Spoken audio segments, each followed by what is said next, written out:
So I'd like to bring your attention to the disadvantage where my opponent says that the terrorism will be unstable outside the country, and that civil wars are particularly resistant to outside solution. I believe that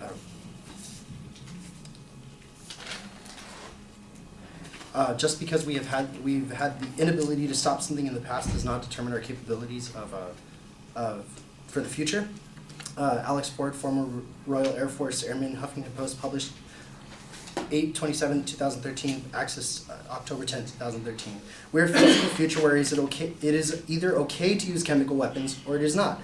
And every rational, decent, and normal person in the world really knows that the answer to that dilemma. It's not okay to use chemical weapons, ever. It's not okay to kill people, your own people, or other countries' people. But on a scale of not right, then gas is about as evil as you can get. At all stages, we should have been working for a way for the civil war in Syria to have been stopped. It is not okay for people to die by any means, but our inaction to stop something in the past is no reason for not doing it now or in the future. They also talk about, worst case scenarios. So Assad's worst case scenario. Like I said in my prior point, it's the lesser of two evils. We want to prevent the future use of chemical weapons, and Assad will use them.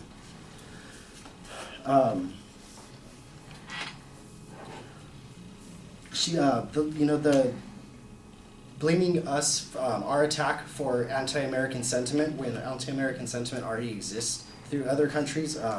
There's been a prolonged war in Iraq and Afghanistan that have, it's a mixed nation. There's people who are leaking over in all borders who already don't like us for our actions in the past. And again, like I said, just because we've been incapable of stopping something in the past doesn't determine our future. The retaliatory posts on Obama's Facebook page, I'm sorry, but that's going to happen. People hate people for no reason anyway. So they're just going to find excuses to hate him, and this is the easiest, most obvious choice to hate him. Also, there's the control of weapons of mass destruction, chemical weapons. They're going to seek those weapons to blow us off the map either way. I don't think that whether or not we attack them is the problem. They still are scared of us. So they're going to seek it to blow us off the map and our allies off the map.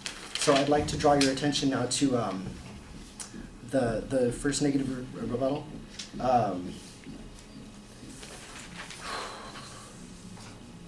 Assad isn't going, the subpoint B.